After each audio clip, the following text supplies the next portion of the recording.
Hi, and welcome to Wheelnerds. This is episode 221. I'm Chuck. And I'm Todd. And I know how to do intros properly. Good job. We're all very proud of you. In other news, Bandit go boom. What? Bandit go boom. Bandit go boom? Boom. Like good boom or bad boom? Bad boom. Bad boom? Bad boom. Like snoo. The kind of boom that results in you really quickly taking your laptop and your lunch out of the sidecar and putting it into the Vespa, because there's no way you can possibly troubleshoot this right now. So, okay, let's talk about that. Yeah. Hi, welcome to Wheelnerds. Let's talk about how our shit doesn't work. Yeah, I feel like I need to stop doing this show, though, because I feel like there's some sort of like, Wheelnerds is creating this law of conservation of brokenness. And now that you've got some pretty reliable bikes on your hands, like, it seems to all be coming to me. Not tempting fate. Yep. Yeah. All of it seems to be flowing directly to me. Well, I mean, I can't ride the Busa right now because my seat is with black stitch. Mm-hmm. Mm-hmm. Who we'll have on the show. Yep. So who we will get on the show when she's done with the seat. Fantastic. Yeah. Other than that, I don't really have many problems. Okay. Well, good for you. That must feel nice. It must be pleasant. This is me now in the place you were when shit was breaking. So what happened? So the Vespa, the Vespa's running great, right? I redid the whole driveline on the Vespa and it took like 3 hours. Yeah. Like, if you're thinking of working on a Vespa, go and watch Robots videos. Like, next time I'm in San Diego, I'm totally going to Vespa Motors, the Scooter West people there. Okay. They're freaking awesome. Their videos are amazing. Oh. Great descriptions, the whole bit. Oh, wow. Okay. I'm working on getting one of their tools replaced because it's a great tool and it works well, but it looks like mine had a sketchy weld, so whatever. Okay. Anywho, so I redid the whole Vespa's driveline. Vespa's running just fucking great. I got someone in town who has never seen snow, so I figured we'll plunk him in the sidecar and take him up Little Cottonwood and go ride up the tram to Snowbird. Sorry, my phone went off. I'm not professional. Damn it, Chuck. I am all kinds of bad. Maybe you can make all your shit stop making noise. I'm trying. All of your fucking gizmos. I have needs. Gizmo noise making needs. I'm connected to things. Beely boop boop boop. This is an interconnected world. Yes, so I hear. Just because we're literally in a blanket fort right now. Yes, we are disconnecting from the world in our blanket fort. I see. Yeah, that's part of the joy of the show. Don't we talk to a guest? Shit. So anyway, I'm going to pull out the Bandit, and it's, like I put it on the charger last night. Yep. And I take it out and turn the key, and I'm like, okay, good. It turned on, everything, all the lights turn on. So have you been having battery problems before? Yeah. So I've had a couple of oddball battery things going down with the Bandit. Okay. I had the thing where the cable was pulling out, but I soldered that and squared that away. Oh. Where the big cable was pulling out of its thing. So that's not really the battery's fault. Mm-hmm. That's the vibrati as hell Bandit's fault and me not soldering it the first time. Okay. Mistake noted. And then the batteries died once on me. Okay. Well, I figured I don't know what was going on. I was figuring maybe the Bandit is pulling from it. Like there's a kind of a gentle pull, as it were. Like there's just a leech. Yeah. Charge. Something's vampiring it. Yeah. And the Strom would do it over time because it had the clock that was on and all that. And I was thinking maybe it was the Bandit's clock. And then the other day I realized the Bandit's clock turns off when the key's off. So it could be that, but it doesn't quite fit, right? Yeah, it could be something else. Something else is afoot. So I'm like, okay, whatever. We'll take it out today and we'll deal with it. Turn the key and I go and push the start button and it goes pow. Just as soon as you push start. As soon as I push start, there's the sound of the engine beginning to turn, then it goes pow, and it's a sound from the back right, over in the vicinity of the tail of the sidecar. So and everything goes dark. Not from the bike. Not from the bike. Okay.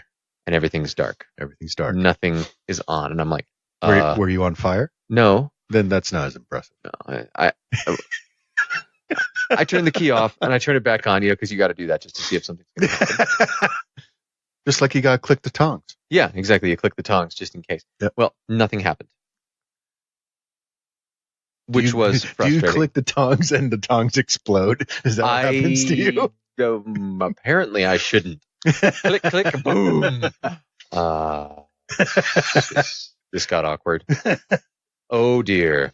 So yeah, that was bad. And when you when you rolled up and found me out back, I was pulling the whole thing apart. Yeah, you're pulling the battery out. Yeah, pulling the battery out just to see what was going on because the fuses were all intact. And, you know, but I tested. The first thing I did is check the voltage on the battery, which was nope.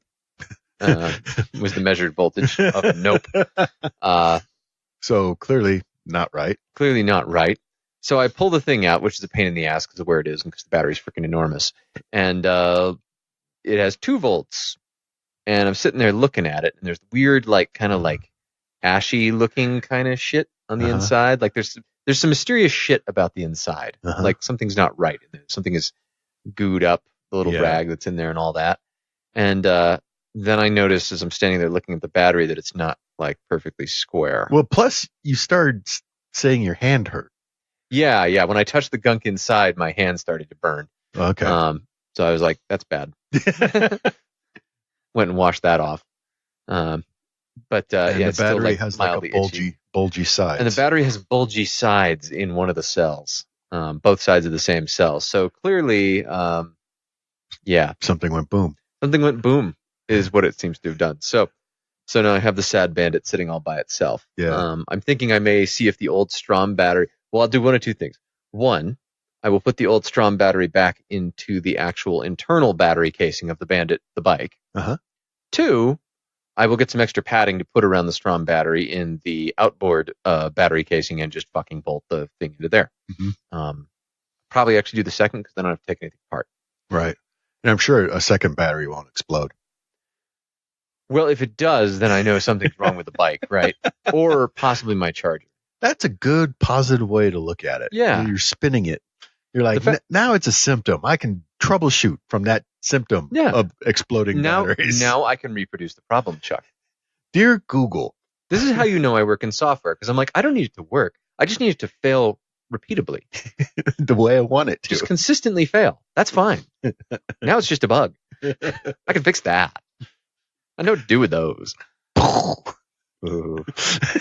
Yeah. So that POW is really the essence of why I made sure that I had like a nice battery box and stuff in the back there that was, all enclosed and all that. Yeah. Because, yeah, that's scary. Yeah. But better that it happened at home. Oh, totally better that it happened at home. I mean, at work would have been, I could have lived with that at work. I've been like, well, that's inconvenient, but I'll just park it here and whatever. As opposed to like the off-ramp on Redwood Road. Yeah. The Redwood Road off-ramp would have been a really bad thing. It also would have made me conclude I need to find a different way to get to the range because clearly that ramp is cursed. Clearly. I get on, I go to turn off on the ramp and the bike starts making noise and it sounds like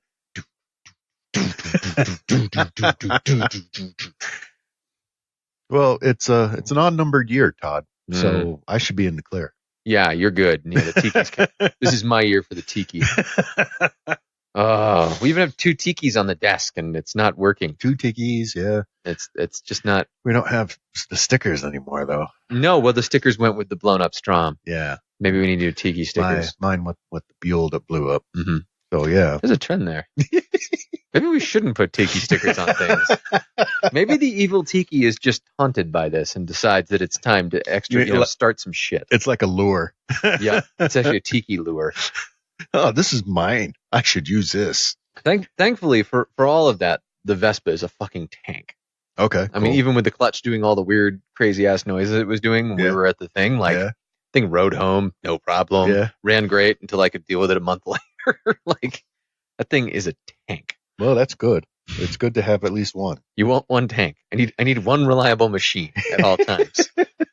If the second one isn't as reliable, we'll figure it out. Yeah. But I'm thinking probably what I can do is I can just drop the Strom battery in the thing and call it good. Yeah, it should. I don't see why not. Mm-mm. I mean, I'll do actually what I did to reinforce the area around the old battery, which is I got like old back armor. Okay. Such as I would use in a suit if I used back armor in a suit. Yeah. And sliced it up into the right size pieces. Okay. And it works as a good battery pad. And hopefully it's not a repeatable product. Hopefully the exploding battery does not happen again. If it does, then something might be wrong with, I guess, the Bandit's charging system. Something because I'm not like drawing a. Yeah. I mean, I'm like, well, the harness is still pretty much the same harness. There's no custom anything on it apart from like a battery tender pigtail and a freaking like jacket runner. Okay. I think Could it made a connection to the sidecar? The sidecar is fiberglass. Okay. It doesn't conduct shit. Huh, I don't know. It's weird, right? Yeah, I mean, the things I was thinking about, I was thinking the same thing. I'm like, maybe it grounded out on something and got hot. I'm like, on what? Yeah. You know, the cables I'm running to the sidecar, big fucking mother, like bastard 10 gauge or like 8 gauge, like. They're not going to heat up. No, they're not going to fucking heat up. Those things are probably better freaking antennas than they are anything else. I mean, because the distance is, like 5-6 feet. I figured we'll just err a little on the side of big, and also that was the size that fit the little ends I had. So, and that's what I had. And also that was what was it. No, I actually went and bought those cables. All right. But I wanted them to be good and strong, so that if I like kicked them or hit them with the tool, they wouldn't get trashed. Right. What you'd expect. Right. So yeah, Bandit went boom. Okay. But I think it's a solvable boom. You're down to the Vespa. I'm down to the Vespa, which is not the end of the world. No. I've been riding the shit out of that thing. All right. It's great. I love it. Although sometimes I wonder, like, I worry, like, because my wife has already said, like, when I get the fuel next year, she's like, well, so are you going to sell the Vespa? I'm like, yeah. She's like, I could ride it. Oh, I'm like, yeah. But what if I want to ride the Vespa? If she's riding the Vespa, I'm going to need let her ride more fuel? Vespas. I'm going to need a whole bunch of Vespas. A fleet of Vespas? A fleet of Vespas, like, I don't know, this person. So this is a fleet of Vespas in the Charlotte area. Vespa collection, $1. I can afford that. Let it be known. That's a trap. Mm-hmm. One of our all for sale. One are all for sale. One our all for. One for all? One or all? Maybe that's intended to be an or? One or all for sale? Yeah. Okay. Yeah. All right. 1977 PX200E gray for $1,900. If it runs really well, maybe.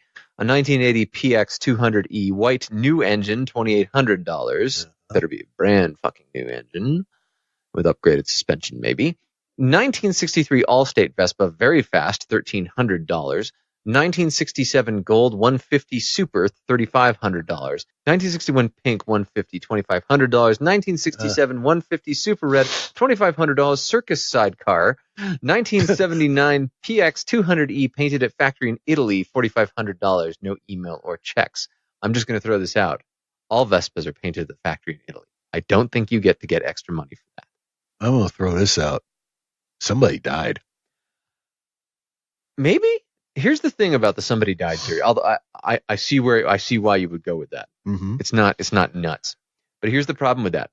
They know way too fucking much about these. You think? Yeah. You don't think they just copied that off of list?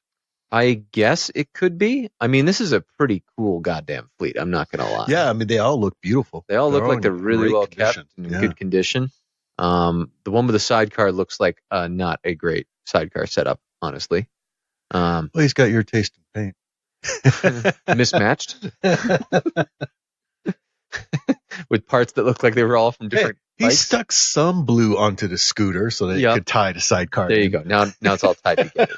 See, there's some silver. It matches. Everything's great. I got to say the dark red one looks pretty fucking hot.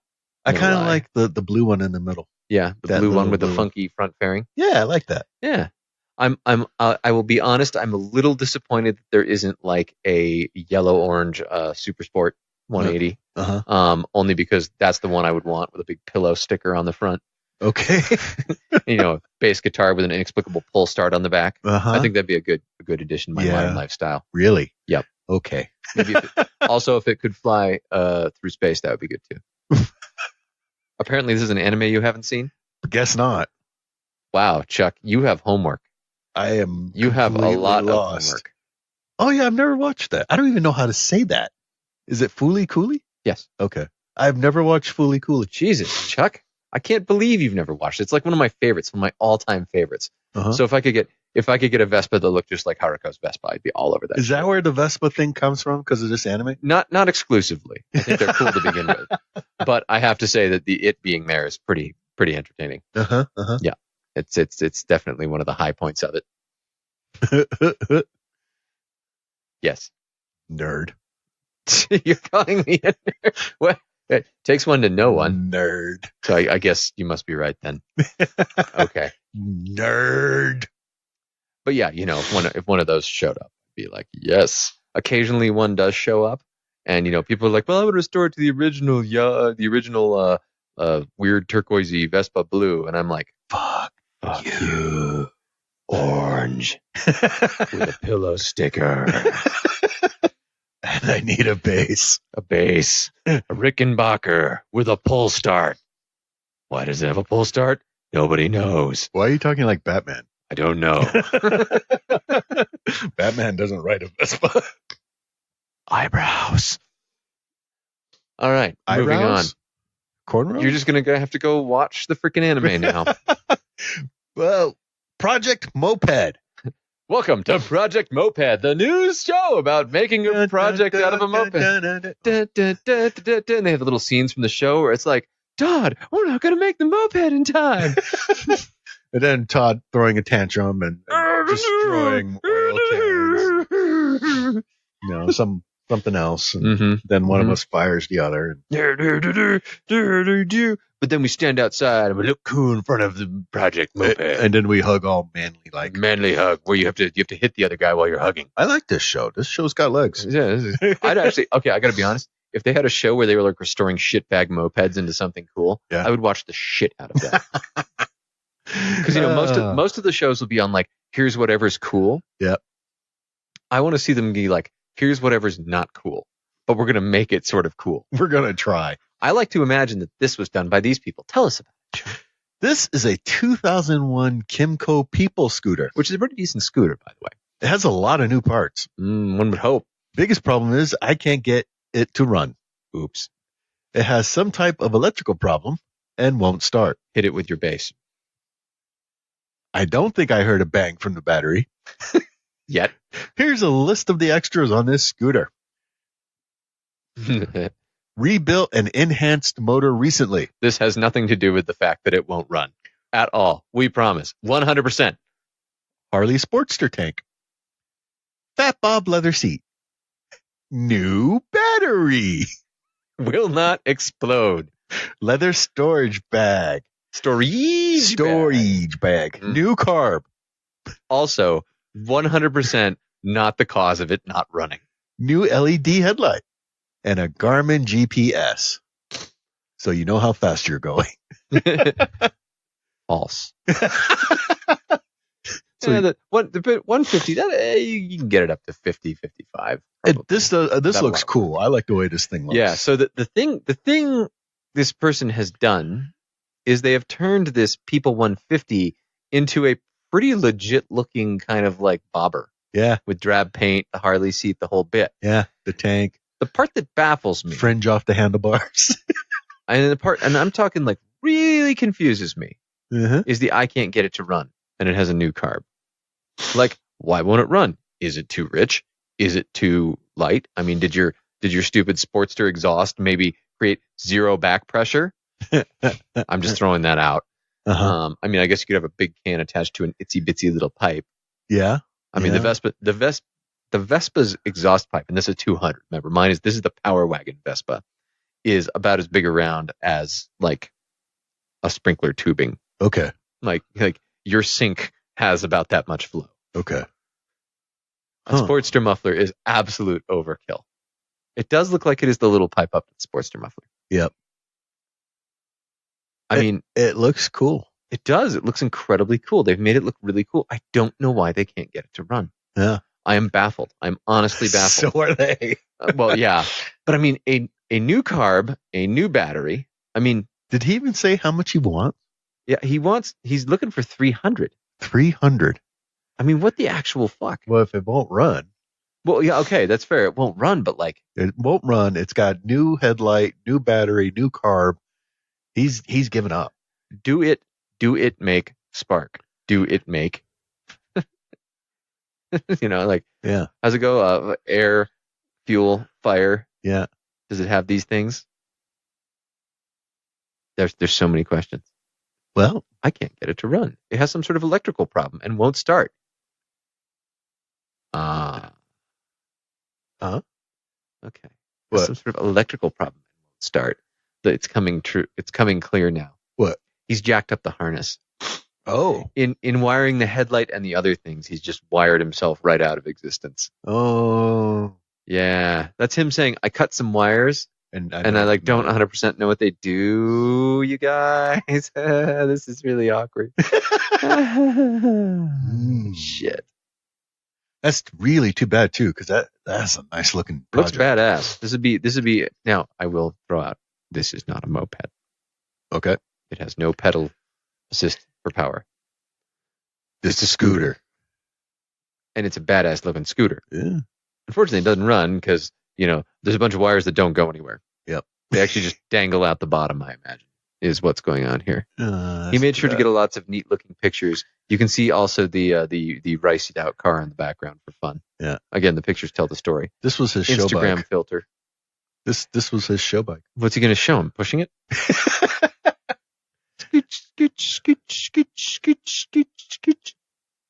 He could just put it on the trailer with all the other Harleys. Oh, and just blend in. Hi, Ted. They just, you know what you do, actually? The cool thing about this bike is you could ride it around Sturgis, but you could also get a free ride to Sturgis. So what you do is when they're not looking, you push it up on the Harley trailer, and you jump in the back of their car, and be really quiet so they don't see you in the back of the car. And then when they arrive, they'll be like, "What's this bike here?" And you can be like, "Oh my God, they had a baby!" And you pull it down and you ride away. Hi guys. The Harley's made a baby.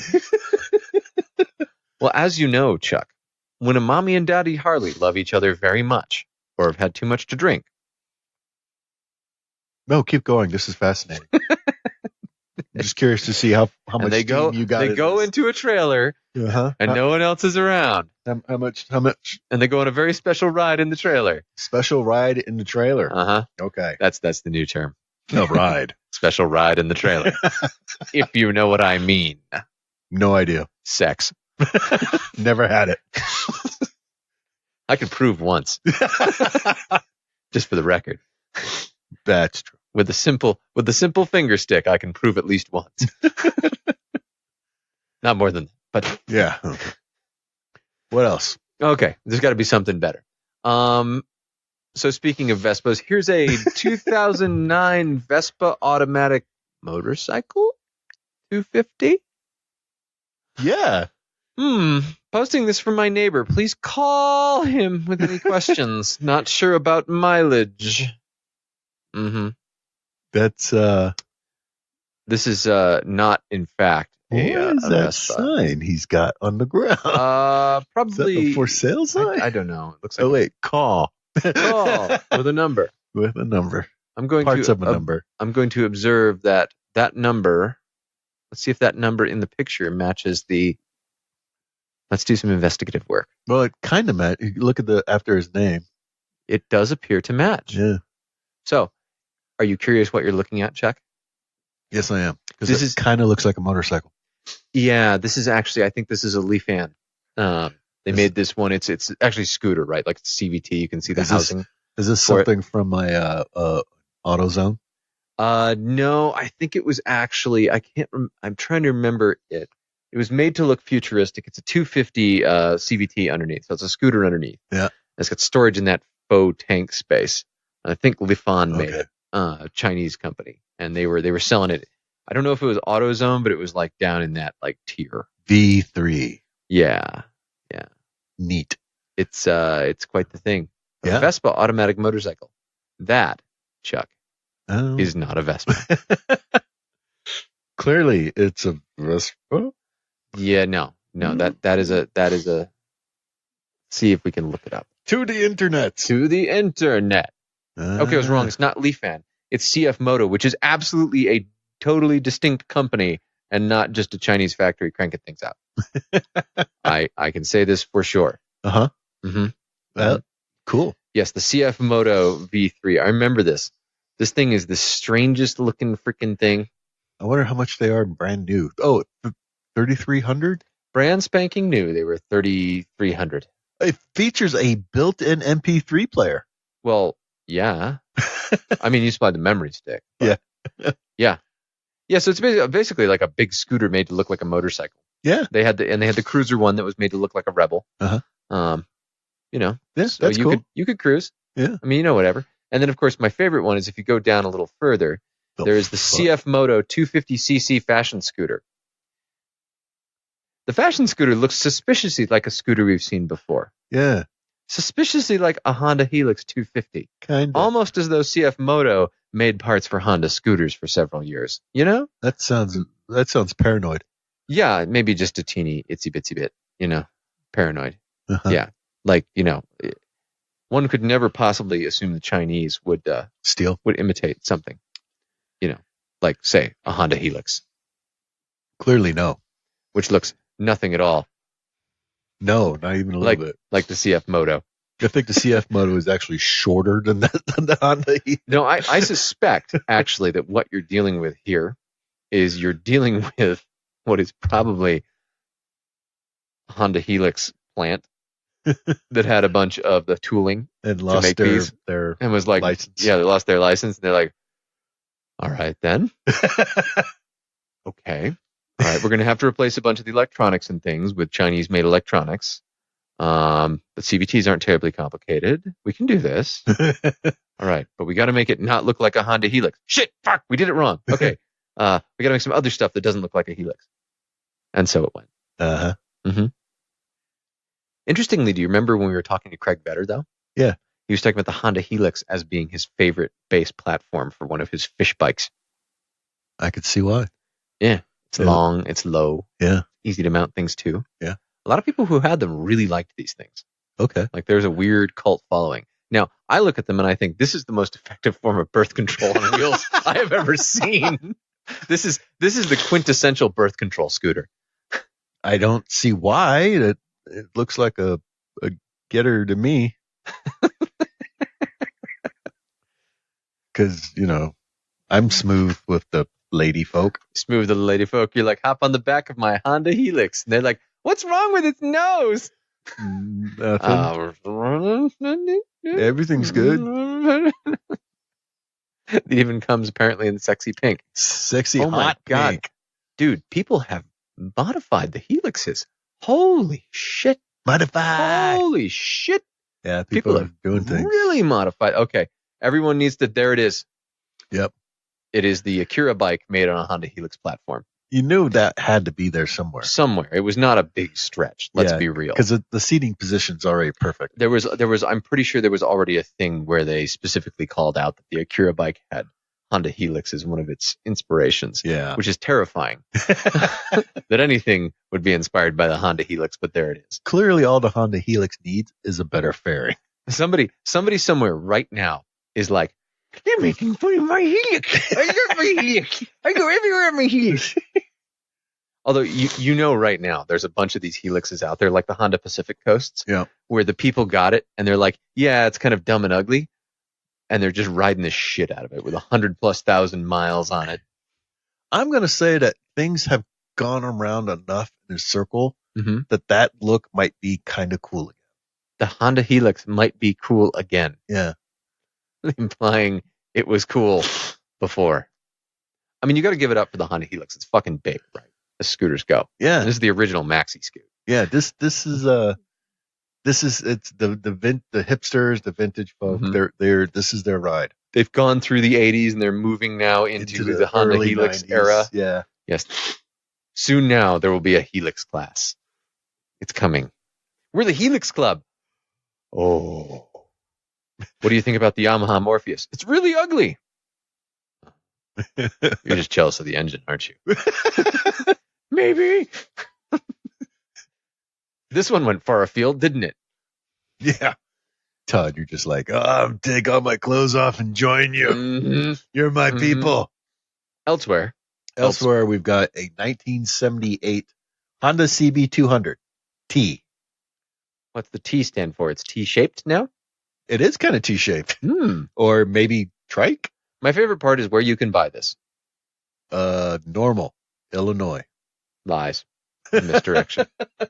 Matching frame and motor with title.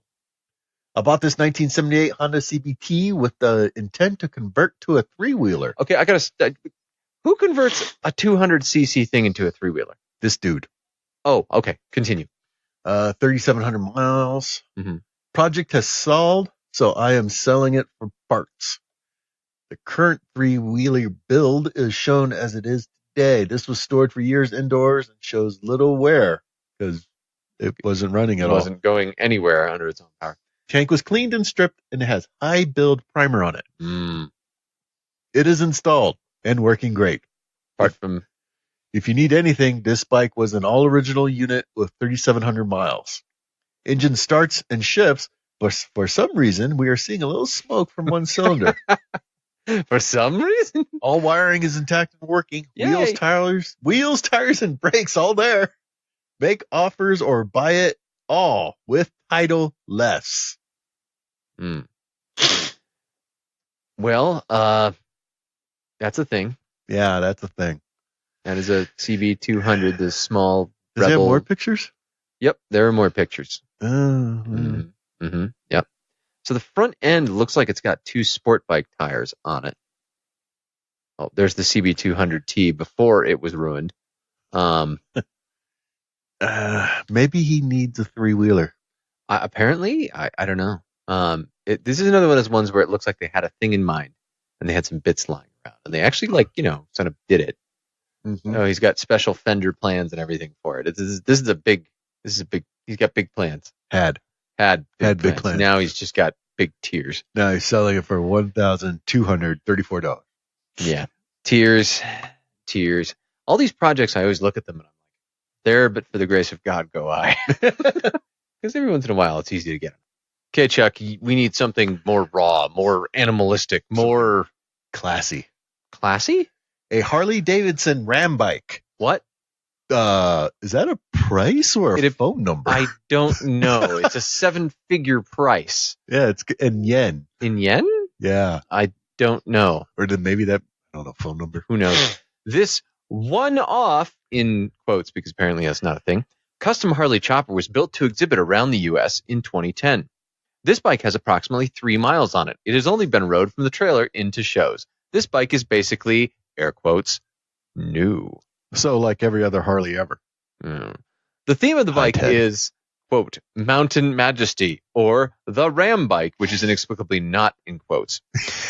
Features include original one-off, handcrafted artwork in bronze on the handlebars and bronze figurines. This process had never been attempted perfected on a custom build like this, inexplicably, in the industry. Okay. Yeah. Weird. Yeah. Drivetrain's a factory one, 80-inch motor, blah, blah, blah. Boring shit. Nothing interesting mechanically about it. It's got custom one-off wheels. Yes. With Ram wheels. Ram sheep prints. Wheels. Do you feel like maybe your bike is not sheep enough? I feel like my bike isn't brass enough. I have an objection. Or copper enough. Yes. Clearly there needs to be more copper on it. Yeah. So the thing I'm thinking, though, is I don't know if this copper would last. I hope it's not actual copper through, just a copper plate. I just want to note, this bike, quote, blows people's minds, end quote, when they see it. There is nothing like the elegance of this bike. I don't know who wrote the copy for this one, but they're fucking fired. Just so we're clear. Oh, there's a price. Oh, yeah. There's a price. $30,000 US. Oh, so he wasn't kidding. No. $30,000 for a show bike. Uh-huh. Okay. But it's the Mountain Majesty show bike, which is, the sheep themed. They'd be like, no, it's a ram, so it's a sheep. Well, it's a bighorn sheep. Okay, so it's a sheep. Well, round eyes like buckhorns. Yep. I don't think what they meant. I'm reasonably certain that's not what it meant. Round eye like horns. Yeah, just roll with it. I'm gonna go with I don't know that there was a lot of yeah. The funny thing that I like is it's on the Tokyo Craigslist. Yeah. That's the part that really baffles me. Like, why is it on the Tokyo Craigslist? Are they figuring someone will have enough money to buy this and wants to and ship it? Because look at the Oh, it's in Washington. Yeah. It's on a Tokyo Craigslist, but it's in Washington. Well, in fairness, if you're gonna buy a $30,000 show bike with 3 miles on it that you basically can't do a thing with. This is not a bike owned by people. No. Nope. This is a bike owned by companies. Yes, it's an interesting look. There it is. It's just some sheep company is going to buy this bike, and they'll be like, "We're the sheep people, and we have a sheep bike here. It's a custom sheep chopper." Parked in the lobby. And they'll be like, "What does that have to do with sheep?" And they'll be like, "Look, it's all sheepy. Don't you see the horns? Look at the horns. Sheep themed Dumb round eye. goods." I don't know why they did a close. They did get a sheepskin on the seat, so at least they managed to pull that one off. Yeah, but it's the short-haired one. Like that totally defeats the sheepiness. Do we have a better picture of the seat there? Yeah. So it's only like a suede. No, it's like the faux sheepskin, or maybe it's real sheepskin, but it's the shaved sheepskin. Yeah. As opposed to like a long hair one like I do to make it all floofy. Yeah, it wouldn't look good. I suppose not. It would look strange. Yeah, it would look strange on that bike. Floof would be strange. I mean, it wouldn't be the strangest thing about that bike. That would have to be the huge ass horns that form the handlebars. Uh-huh. Which, go back to a front view of that bike. Mm-hmm. Okay, so there's no controls. Well, no, that's not true. There's a clutch. Okay. And presumably the throttle runs through the handlebar? Maybe? The handle horn? Handle horn? Horn bar? Would a throttle cable work if it went through a triple twist in a horn like that? It seems to me like it wouldn't, right? I have questions. I'm thinking it wouldn't. Because it looks like the cable runs off the clutch down into the... Yeah, because like you couldn't take it through the horn. So... Because, I'm not actually sure how this thing moves with its own power. So when they say rode, they actually just meant like pushed a little ways, I think. Or they just like turn the idle way up high. And just, yeah, that seems likely. That's what's going on here. So many questions. There's a lot of questions here. Much questioning to be I'm going to presume it's not street legal.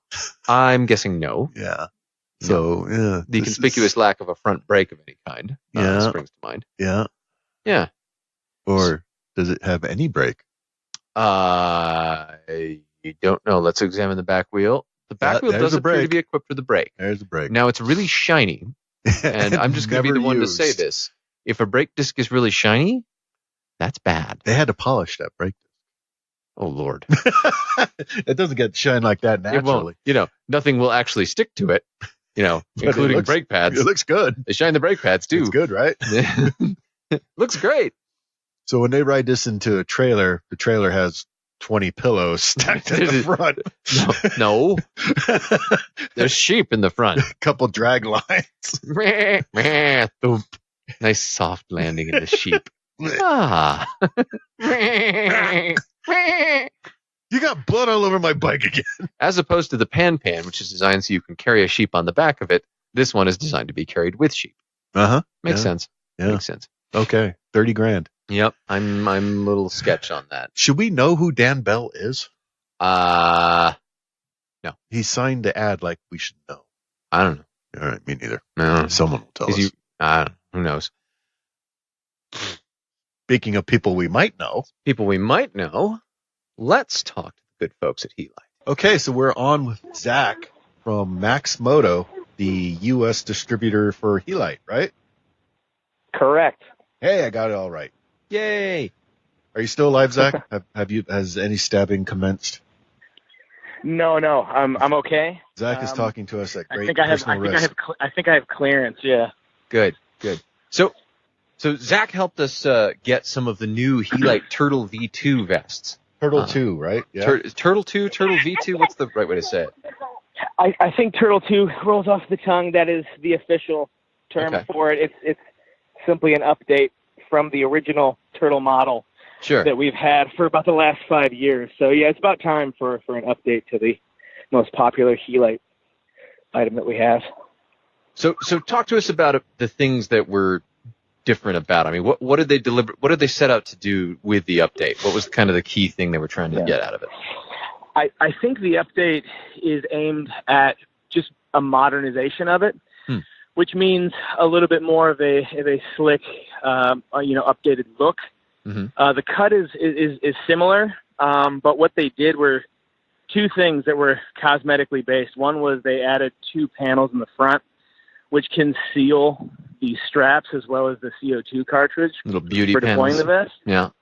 Yeah. It makes the front, one seamless sort of image, as opposed to looking like a life vest.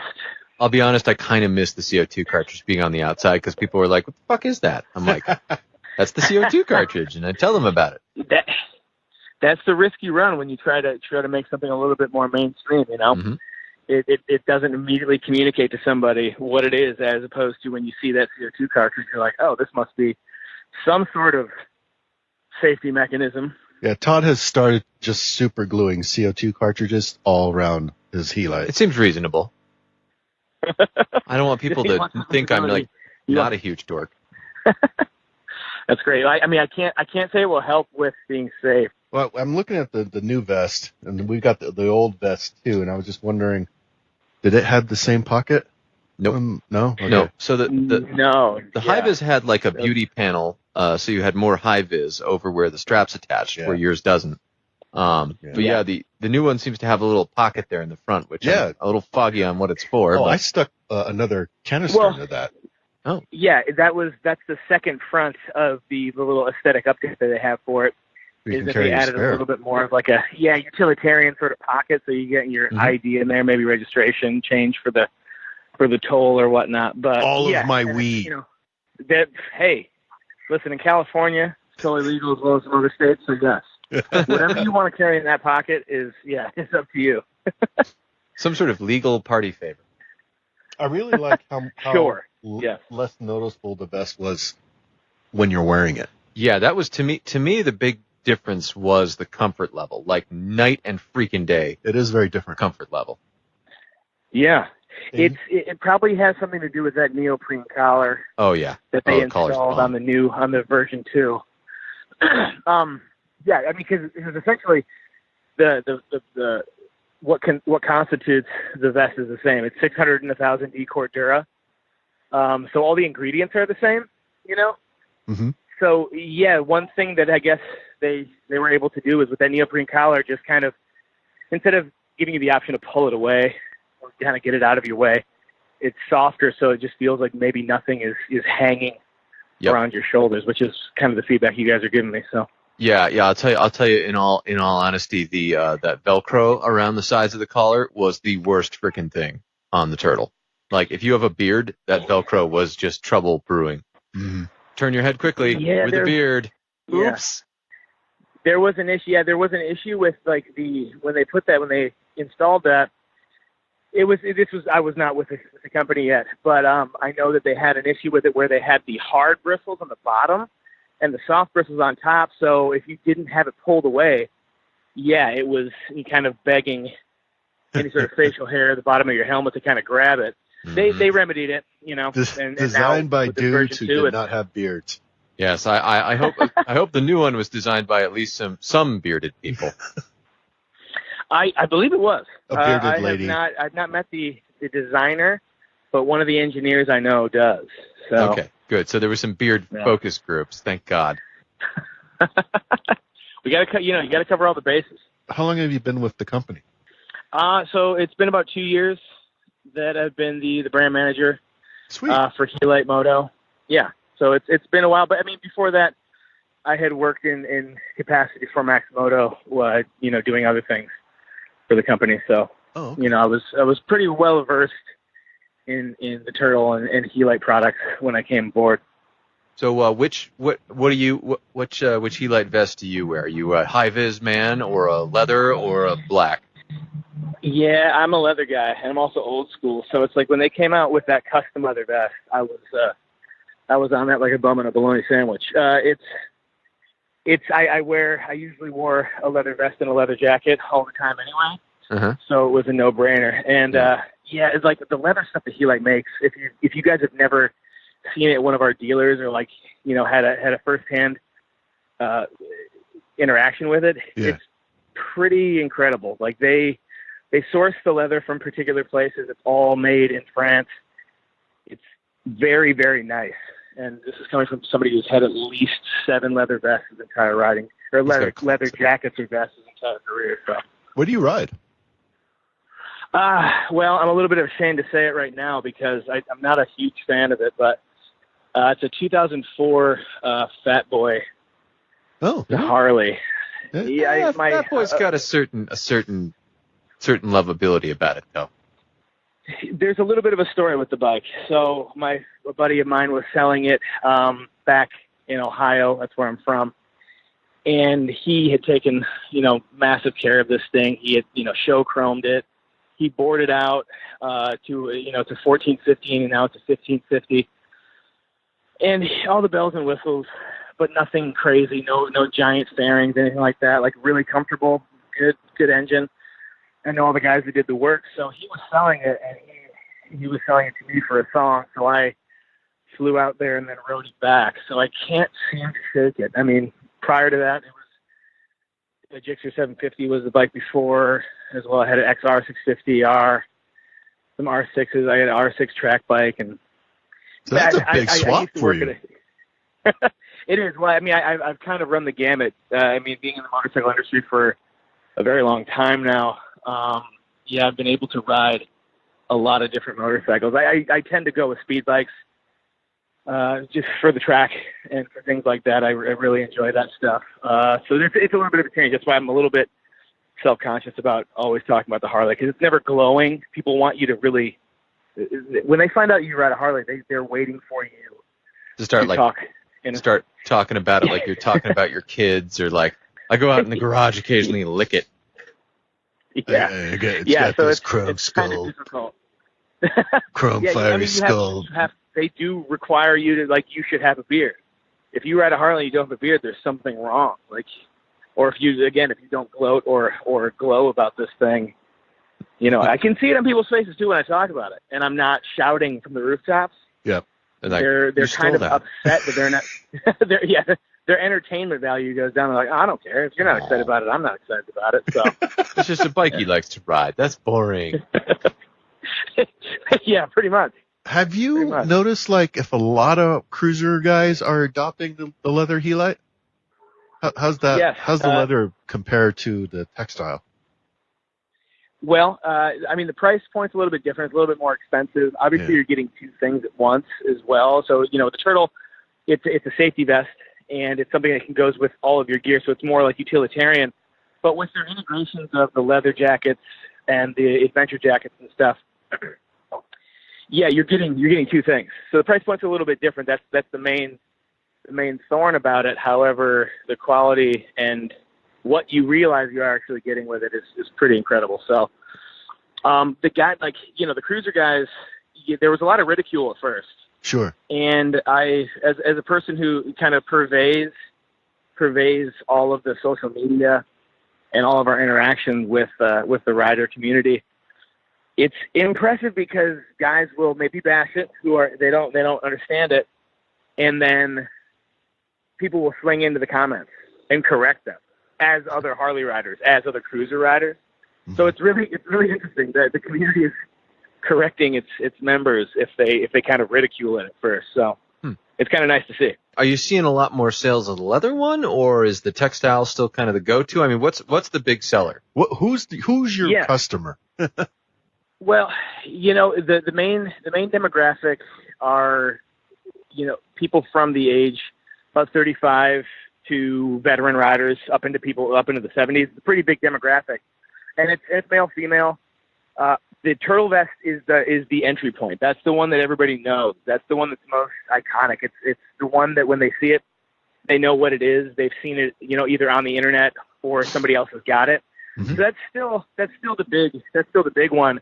But yeah, the custom leather vest and the leather jacket, the Roadster, has gained a lot of ground, and the sales have really increased with that. Like I said, it's the community once it hit, once there were people that I guess were respected in the community or they're at least active, once they kind of hopped on board, all the stigma of it sort of dropped. And we've seen people really adopting those things. And the other thing, not to keep talking about it, but a lot of riders will start with the turtle, and then they're like, well, this is great. I feel it's like a safety, like a security blanket sort of mentality. And then they're like, well, I want something for like when I go on long trips. I want something for like specifically for the cold weather, et cetera, et cetera. So they end up getting just another Helite for another occasion. So that it just gives them the ladder ability to move from one product to the next, supplying them with that airbag protection. So that's another thing that's kind of occurred as well, which is great. So on that note, speaking as a big fan of, I wear a high-vis yellow Helite over a high-vis orange Aerostitch. He doesn't look like a fireman at all. I look completely like I should just stand in a construction site and disappear. Is there ideas about starting to partner with some of the higher-end companies, like, the Klims, the Aerostitches, those kind of folks, to start offering some, getting that airbag into some of the more upmarket, like suits and high-end items? Yes. Yeah, no, it's a great question. And it's something that we constantly pursue. Mm-hmm. We just have to basically get all the details right. There are things in the works right now, but no announcements even for the next year. So those sorts of deals, they take a little bit longer. A lot of companies are planning, 5-year plans ahead in terms of new products. So usually if we begin talks with a company to try to integrate this airbag technology, it takes some time. They're not going to be planning to do it that same year. And even the next year, they're like, well, it has to hit like a certain deadline before they can get serious about it. So the timeline is always kind of elongated. You guys are seeing you are seeing like competition now in the market. I remember like when we went to AIM last year, we saw various brands that sort of were doing their own airbag built-in jacket stuff. Yeah. But there are things that are popping up, which is great because we are interested in people, wearing airbag protection. That's the most important thing is getting people to adequately protect themselves. Like I always say that bike performance output in the last 15 years is pretty intense in comparison to the prior 30 in terms of horsepower and torque. So the performance has gone exponentially expanded. Safety really hasn't. Safety still has kind of, there's still states in the United States that don't have helmet laws, so it's not really kept pace. So I'm glad for the proliferation of all the Helite or all the, the airbag technology.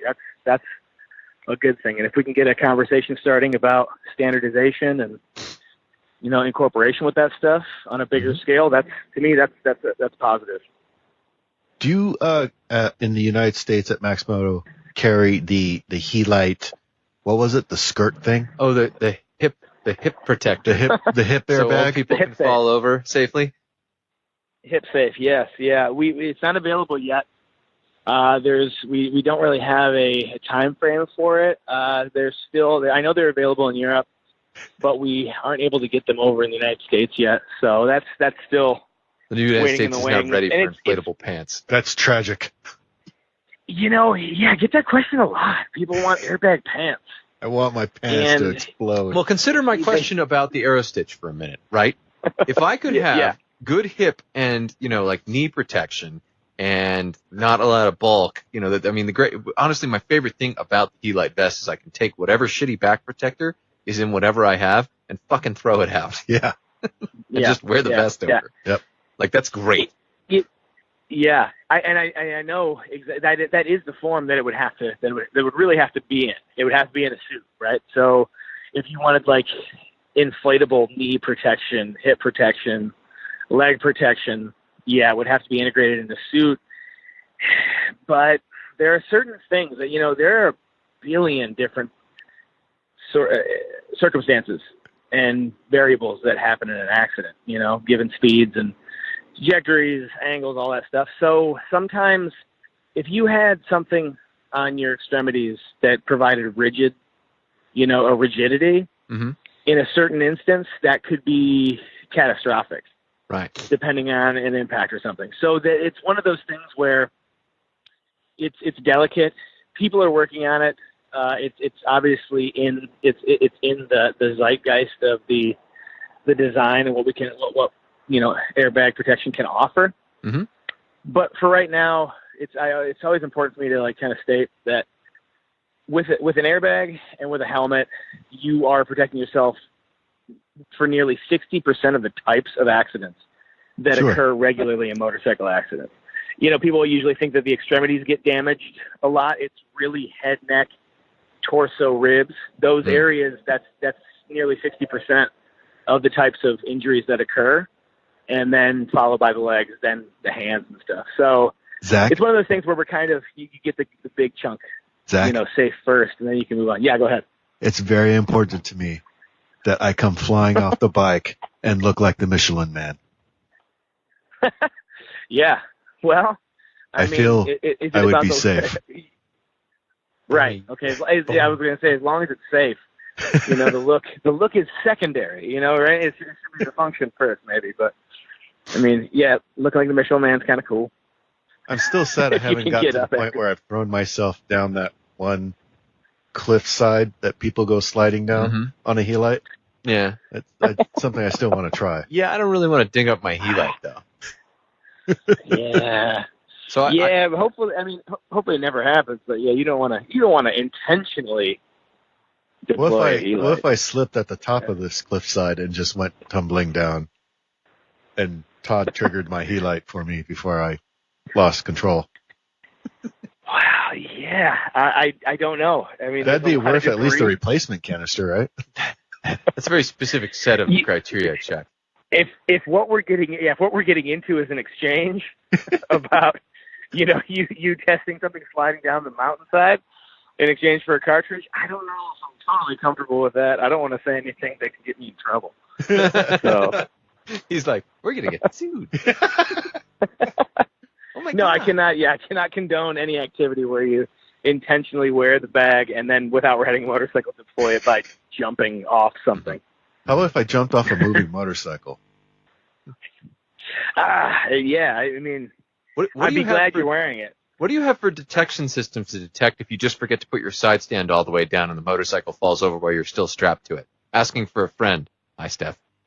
Wait, what? Wait, yeah. Yeah. Like, let's hypothetically say that you showed up at work and you didn't get the kickstand all the way down on your Strom, and it fell over, and you were still on your leash attached to the Strom, and now you're standing in the garage with your Helite inflated, which has made a big bang, and your motorcycle's falling, and everybody's looking at you. Yeah. You may need, some people, they have delicate egos, and they may need therapy after the crush. Okay, just checking. Fine. It's happened. I mean, I have plenty of people, like, you'll have tip overs at red lights or something, or maybe you're like kind of short and you're on a taller bike like a V-Strom, like you say, and there's a divot in the road and you put your foot down and totally just swings under the bike and just tip. And you're Helite, pow. Yeah, pretty much. I get those calls probably one a week where they're like, yeah, I'm not too proud about it, but I tipped over doing this. Or what's the best story you've gotten about the vest from people calling? Well, I wouldn't say the best. Like, yeah, I mean, there are funny stories where it's like cute, where it's like a tip over. But there was a story recently, and I posted it to our social media, where a rider was wearing a Helite, and I mean, they don't remember the accident because of how terrible it was. They were coming back from like Las Vegas, so on the West Coast, and it was nighttime, and I assume they fell asleep because they went across the center line and then head on hit the divider on the other side of the freeway at like 70 miles an hour, which is terrifying. This was like a 70-year-old man as well. Like the concrete divider?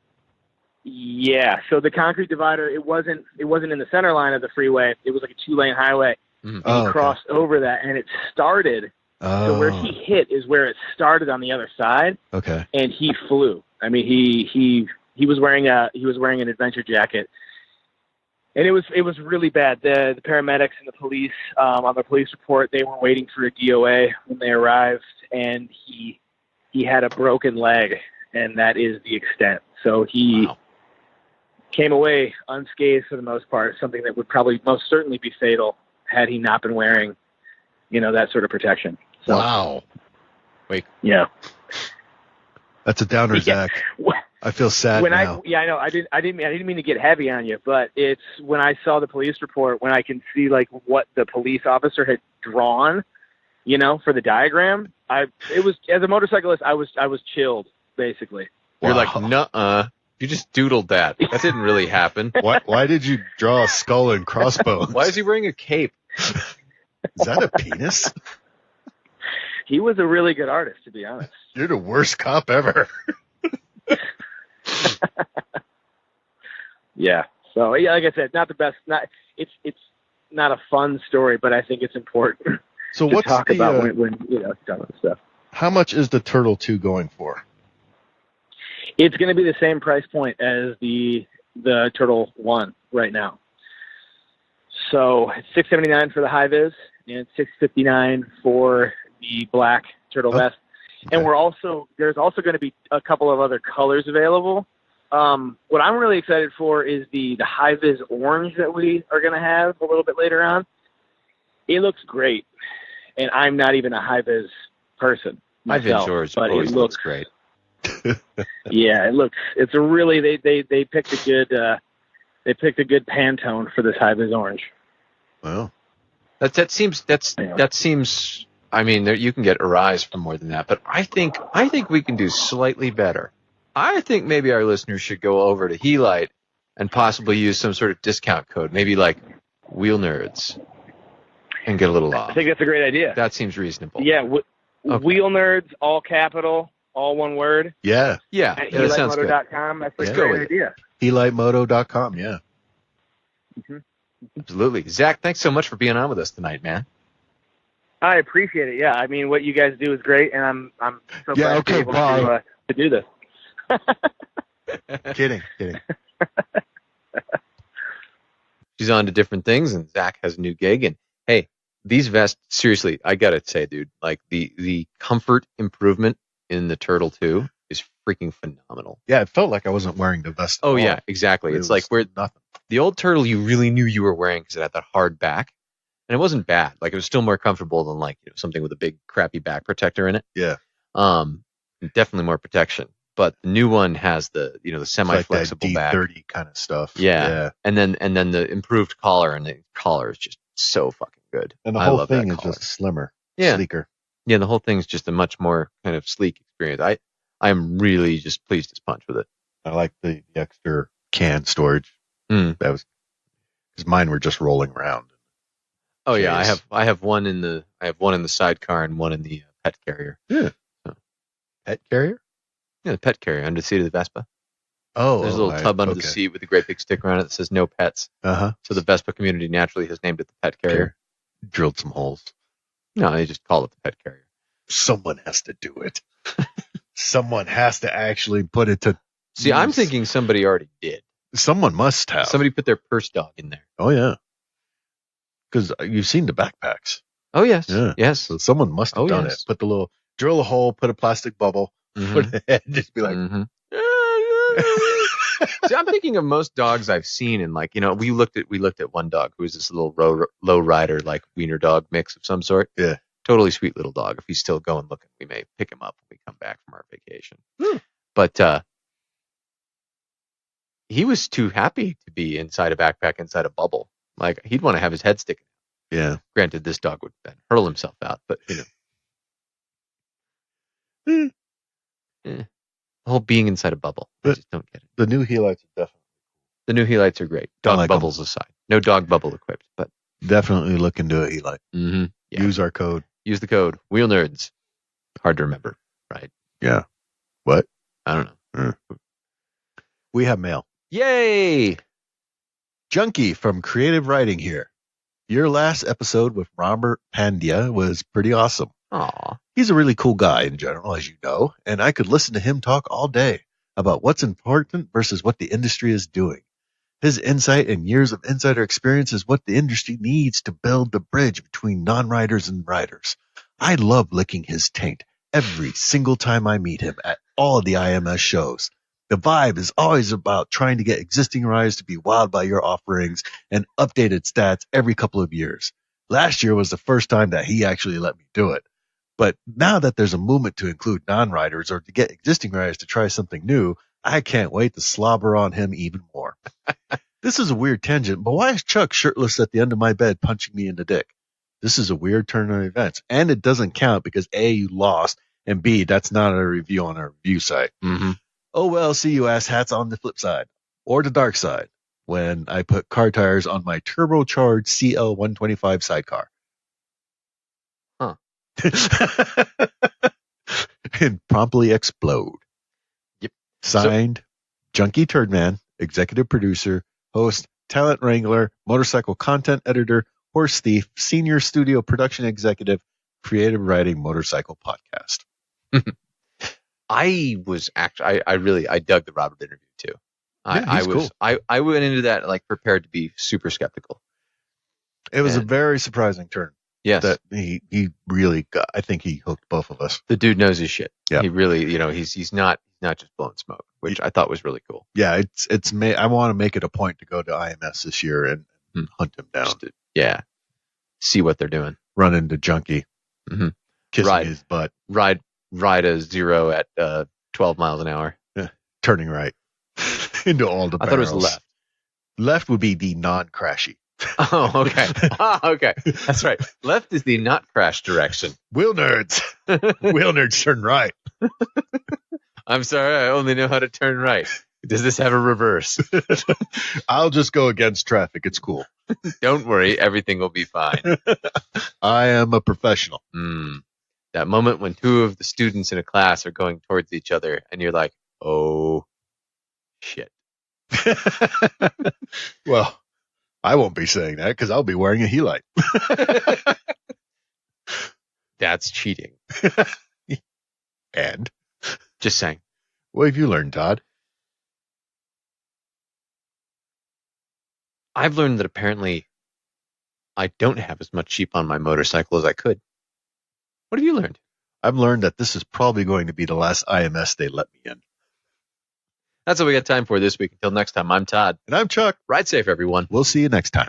You can contact us at wheelnerds@gmail.com or leave us a message at area code 801-917-4136. Record an intro for our show of you and your bike, and maybe it'll be on a future show. Stickers and other merchandise is available at our website, www.wheelnerds.com. If you use iTunes or Stitcher, please leave a review for us. Hell, write our URL on bathroom walls if it helps. If you like this podcast, you can find more like it at Wheelnerds.com. This has been a Wheelnerds production, all rights reserved. Readings from other sources are the property of their respective owners and are used with satirical intent.